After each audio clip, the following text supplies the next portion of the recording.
anak desa belajar ke negeri Nabi Musa. Ya. GLB Podcast Desa edisi kali ini bersama Muhammad Rizal Mustafa. Koncop GLB Podcast Desa semuanya, belajar ke luar negeri tentu menjadi dambaan setiap orang yang ingin mengembangkan ilmunya.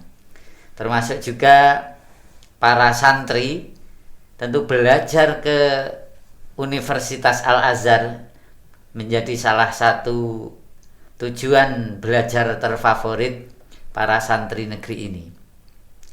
Dan kali ini telah hadir bersama saya Muhammad Rizal Mustafa, alumnus MAN 2 Kota Kediri yang mestinya hari ini sudah mendarat di Al-Duwali Airport, namun karena corona tertunda keberangkatannya dan malam ini bisa hadir di GLB Podcast Desa. Kita sapa dulu Muhammad Rizal Mustafa. Assalamualaikum Mas Rizal. Waalaikumsalam warahmatullahi wabarakatuh. Ya, bagaimana kabarnya? Alhamdulillah bi khair, alhamdulillah. Alhamdulillah. Ya, terima kasih telah menyempatkan hadir di podcast Desa malam ini.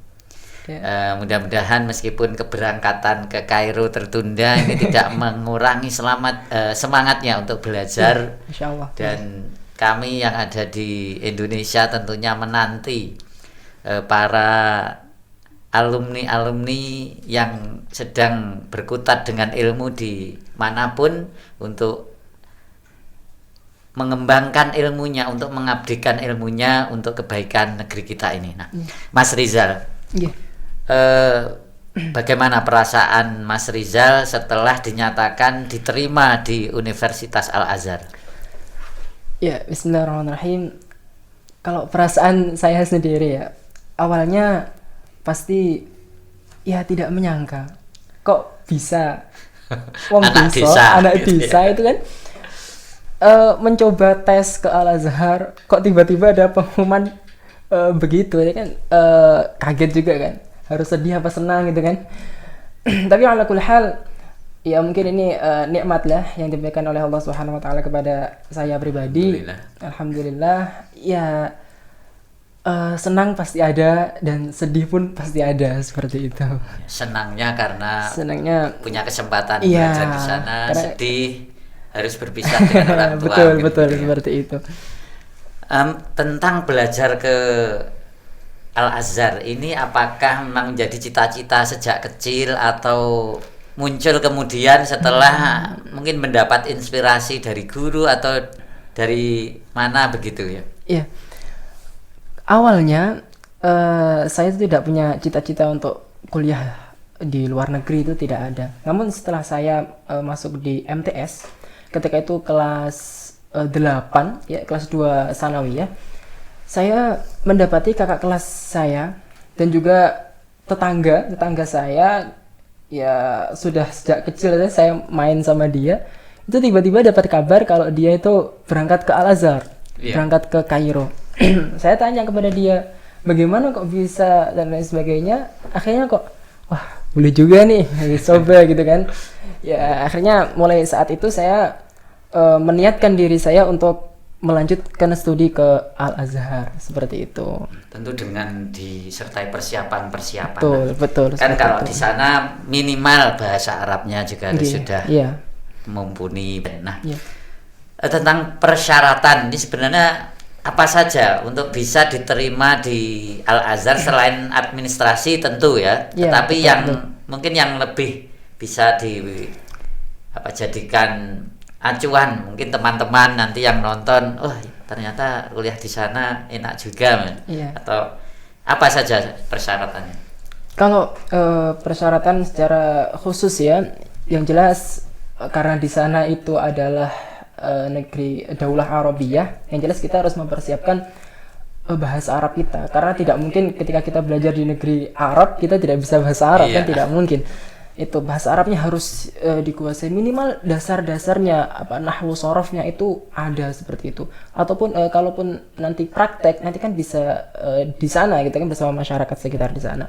Yang penting itu dasarnya Kalau bahasa Indonesia mungkin EYD-nya ya, mungkin kita kuasai terlebih dahulu, nahwu sorofnya seperti itu.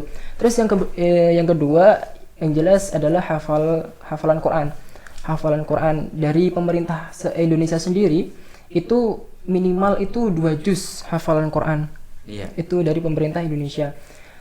Kalau dari Al Azhar sendiri untuk siswa-siswa yang non Arab itu 1 tahun hanya 1 juz. Kalau dari Al Azhar sendiri, tapi karena mungkin pemerintah Indonesia antisipasi, kita diwajibkan untuk minimal hafal 2 juz seperti itu.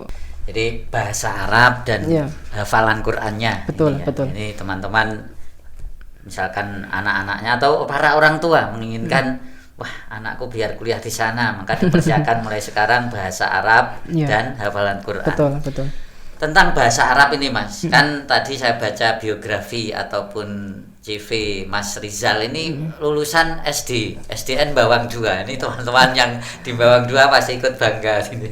Termasuk Bapak Ibu gurunya, mungkin nanti bisa menyampaikan salam ataupun pesan untuk minta doa juga bisa ya. Kan namanya di SD tidak ada pelajaran bahasa Arab. Ya, baru betul. Mungkin di MTS menerima. Nah, itu apakah cukup dari modal belajar di MTS atau Mas Rizal juga menempuh kursus tersendiri? Iya. Kalau bahasa Arab sendiri ya, saya memulai bahasa Arab itu memang betul di MTS. Tapi sebelum MTS, walaupun saya SD, saya istilahnya setelah pulang dari sekolah SD, saya sorenya itu ke sekolah diniyah. Diniyah. Di kampung saya, di desa saya ada sebuah TPQ ya, madrasah diniyah. Nah di situ saya mempelajari kitab-kitab yang takhususnya kepada nahwu dan sorof. Oh gitu ya. Iya, nahwu dan sorof. Di desa mana ini barangkali? Wah, di mana ini? Ya, di desa Centong. Iya. Ya, desa Centong. Ternyata di Centong pun mampu mengantarkan Al Azhar gitu ya. Alhamdulillah. Saya nahwu sorof itu belajar mulai kelas dasarnya kelas 4 SD sampai kelas 6. Dan itu saya nggak paham sama sekali. Ketika masuk MTS baru istilahnya kalau bayi itu belajar berdiri ya, baru memahami, oh ternyata ini yang dimaksud ini, oh ternyata ini, ya kayak gitu. Dan ketika masuk MTS saya pun ada ada tes matrikulasi, tes bahasa Arab, bahasa Inggris gitu kan. Sebelum masuk ketika sudah diterima di MTS ada kelas penempatan bahasa seperti itu. Ketika itu ada tes bahasa Arab. Tes bahasa Arab mudah sekali menurut saya, sekarang mudah sekali, tapi saya nggak bisa sama sekali. Ketika misalkan waktu di MTS ya? Iya, waktu di MTS ada selamat pagi gitu kan, itu bahasa Arabnya sobahul khair. Iya. Saya nggak tahu sama sekali. Ketika ada tulisan sobahul khair titik, saya jawab waalaikumsalam. Aku wong Jawa. Saya nggak tahu sama sekali ini apa ini coba. Nah, namun alhamdulillah ya, mungkin karena sudah cinta ya sama bahasa Arab, akhirnya kok tertarik untuk mendalami bahasa Arab, akhirnya ya alhamdulillah bisa menguasai bahasa Arab, bahkan bisa dikatakan saya lebih unggul daripada teman-teman yang berasal dari MI seperti itu. Alhamdulillah. Kebanggaan atau kecintaan terhadap bahasa Arab tadi itu kan memang pesan Nabi, bagian dari agama. Betul. Minimal kalau tidak bisa ngomong bahasa Arab, bacaan sholatnya tahu artinya. Iya, betul. Iya Mas, ini pasti sangat memotivasi teman-teman yang saat ini atau barangkali sebelumnya tidak ngeh atau tidak suka dengan bahasa Arab. Dengan mempelajari bahasa Arab bisa juga mengantarkan kita pada cita-cita kita. Iya, betul. Tentang ujiannya Mas, ini kan termasuk memasuki masa pandemi kan ya, ujian kemarin itu, sehingga apakah ujiannya itu dilaksanakan di perwakilan Al Azhar di Indonesia atau mungkin secara online, bagaimana ini? Ujiannya sendiri itu dari Al Azhar mengumumkan kepada organisasi internasional alumni Al Azhar yang ada di Jakarta, mengumumkan bahwasanya seleksi untuk tahun ini diadakan melalui via online, semuanya online. Ada dua tahap seleksi. Yang pertama adalah tes tulis, kemudian adalah tes wawancara. Tes tulisnya seperti biasa mengerjakan online. Seperti itu. Kemudian kalau wawancaranya melalui Zoom, aplikasi Zoom seperti itu. Langsung dari panitia di Al-Azhar. Iya, langsung dari Al-Azhar pengujinya. Iya. Dan dari yang Mas Rizal tahu, berapa calon mahasiswa dari Indonesia yang ikut tes itu? Ya, kira-kira saja lah. Setahu saya ya. Karena ketika itu ada gelombang 1, gelombang 2, gelombang 3 itu. Karena banyaknya pendaftar ya. Setahu saya kalau total semuanya itu mungkin sekitar 1.500 mungkin. 1.500. Dan kuota yang diterima berapa yang tahun ini? Saya agak lupa untuk tahun ini berapa. Tapi yang jelas ada 500 lebih ya? Tapi yang jelas begini, Al-Azhar tidak pernah membatasi jumlah siswa. Berapapun jumlah siswa yang masuk ditampung oleh Al-Azhar. Yang membatasi itu mungkin pemerintah dari Indonesianya sendiri seperti itu. Jadi artinya dari 1.500 itu andai 1.000 yang memenuhi syarat diterima terus. Ya, diterima gitu. Oleh Al-Azhar diterima. Tetapi apakah pemerintah Indonesia seperti itu meloloskan atau tidak? Iya. Iya Mas, ini pasti sangat pengen diketahui oleh teman-teman yang tidak tahu sama sekali, pengen kuliah di Al-Azhar tapi seluk beluk di sana karena memang di negeri orang, di negeri yang jauh. Tapi di sana tentu ada ikatan sendiri ya sebagai seorang Muslim bahwa di Mesir adalah negeri para nabi. Tentu dengan belajar di sana itu ikatan emosionalnya, kilas balik sejarahnya pasti akan lebih mengenal sehingga suasana belajar pasti sangat mendukung. Iya betul.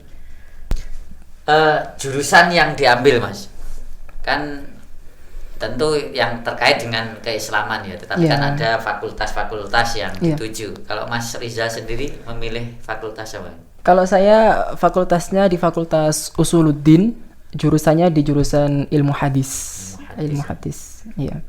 Apakah dengan memilih jurusan ilmu hadis tadi juga ada persyaratan minimal harus hafal berapa hadis, begitu juga ya? Kalau pemilihan jurusan itu tidak ada tes sama sekali, ya. Pokoknya sudah diterima di sana, bebas memilih. Betul. Iya Mas, dengan memilih kuliah di luar negeri tentu ada risiko yang harus ditanggung. Betul. Salah satu di antaranya barangkali yang terberat itu adalah berpisah dengan orang tua. Ini bagaimana perasaannya atau persiapan apa? Jangankan yang ke luar negeri, anak berangkat mondok itu pasti ada kesedihan. Walaupun sudah dipersiapkan, tetapi pasti namanya kita sudah berkumpul lama gitu. Iya. Yang Mas rasakan sendiri? Iya.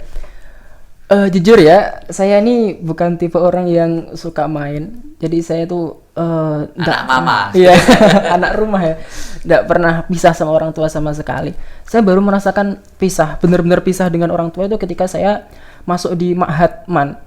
Itu pertama kali saya merasakan pisah dengan orang tua. Padahal ini masih satu kota. Ya, tapi memang berat banget buat anak yang belum terbiasa pisah dengan orang tuanya.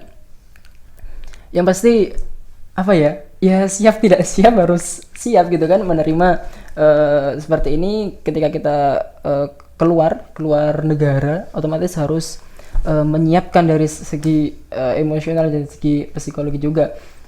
Dan ya Allah alam ya, semoga bisa kuat.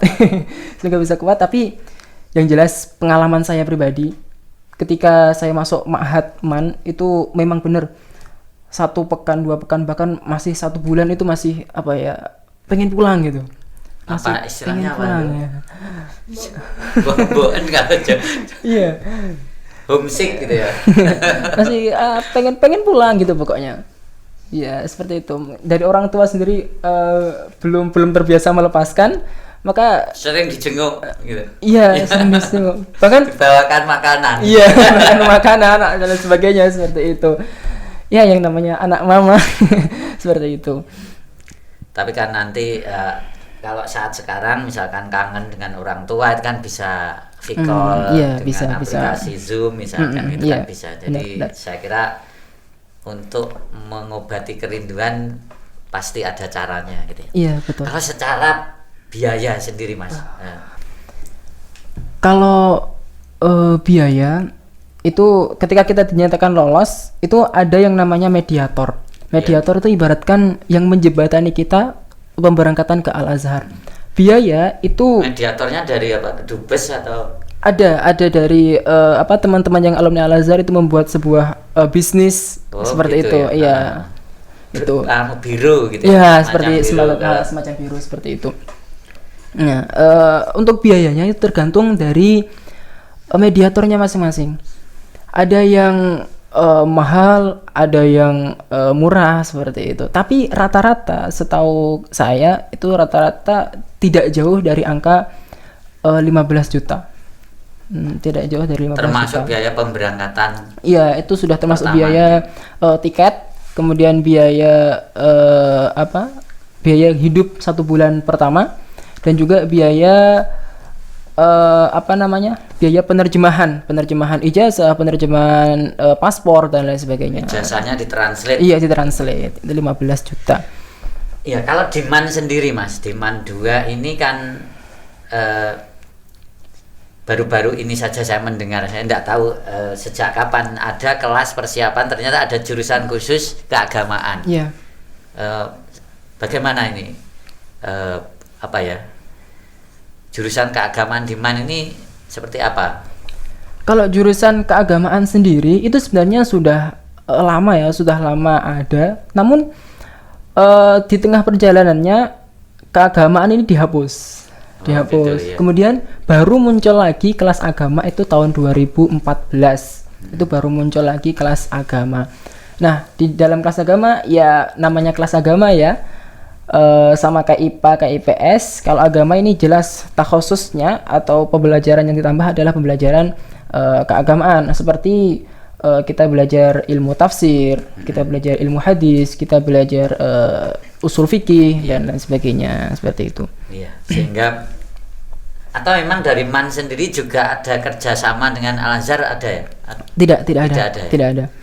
Tetapi mempersiapkan Anda ada murid yang siap atau bisa menginginkan kuliah di Al-Azhar tapi dipersiapkan. Iya, betul. Ya, Mas, ini menarik sekali, tentu sangat memotivasi adik-adik kelas maupun ya teman-teman yang ingin belajar di Al-Azhar mendalami agamanya. Iya. Iya. Tadi sudah disampaikan ya. Pertama tentu berat ini, harus menyiapkan diri berpisah dengan orang tua, ya, dengan teman-teman keseharian, ya. Pesan apa yang pengen Mas Rizal sampaikan pertama untuk orang tua? Kalau untuk orang tua saya sendiri, ya saya berpesan mencurahkan isi hati saya ya. Bahwasanya ya tolong ikhlaskan saya untuk mengembara ilmu di negeri para nabi, karena kita tahu bahwasanya para ulama dulu tidak ada yang diem di tempat ya, tidak ada yang diem di sarangnya, pasti keluar bahkan sampai puluhan tahun. Iya, gitu. Puluhan tahun, bahkan sampai jalan kaki ditempuh beda negara itu kan. Ya, mohon keikhlasannya saya menuntut ilmu di negeri para nabi, karena tujuan saya ke sana itu tidak lain tidak bukan hanyalah untuk menuntut ilmu, mencari ilmu, apalagi ini ilmu agama. Ya, tolong diridhoi, tolong diikhlaskan, karena ridho orang tua, keikhlasan dari orang tua itu sangat mempengaruhi kondisi batin kita.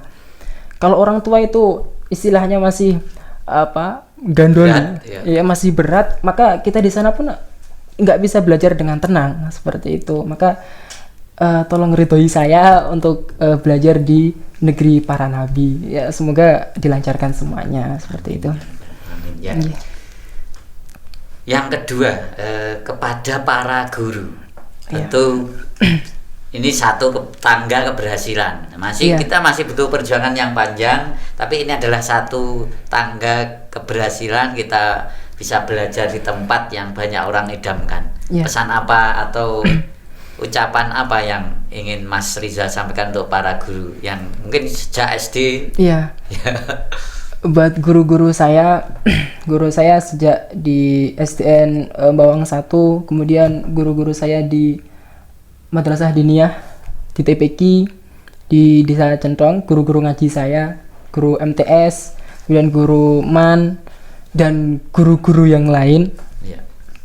Saya mengucapkan terima kasih yang sebesar-besarnya, karena berkat panjenengan semua saya bisa seperti ini. Memang kalau kita amati, memang tidak semua guru itu paham bahasa Arab.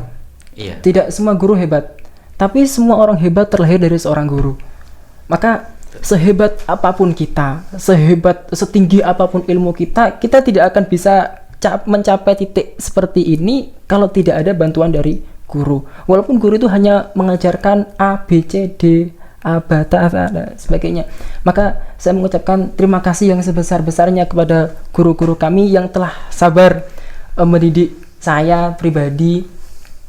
Mungkin saya banyak kesalahan kepada panjenengan semua, mohon diikhlaskan, mohon diridhoi, karena bagaimanapun juga saya ini manusia biasa. Saya ini tergolong murid yang agak dablek mungkin. Ya mohon dimaafkan. Sudah insaf tapi. Sudah insaf. Ya mohon dimaafkan dan mohon didoakan agar saya bisa lancar menuntut ilmunya dan bisa membanggakan panjenengan semua, seperti itu. Ya Mas, terakhir pada teman-teman ya, pada teman-teman baik yang seangkatan maupun adik-adik kelas yang tentu ada di antara mereka yang bercita-cita seperti Mas Rizal. Pesan apa yang ingin disampaikan juga? Untuk teman-temanku, baik teman-teman dari sekolah, mungkin teman-teman bergaul, lalu teman-teman main dan lain sebagainya, saya ingin menyampaikan teman-teman bahwasanya saya kuliah di luar negeri bukan berarti saya lebih baik daripada teman-teman semua. Tidak.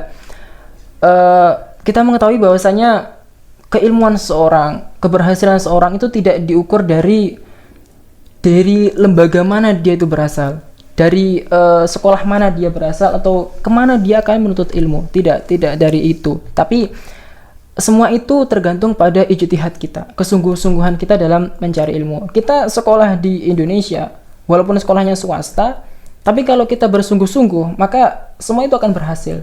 Daripada kita sekolah jauh-jauh ke luar negeri, misalkan kita sekolah di universitas nomor 1 di dunia, tapi kita sering tidur ya di dalam kelas dan sebagainya, malas-malasan, maka ya apa gunanya itu semua?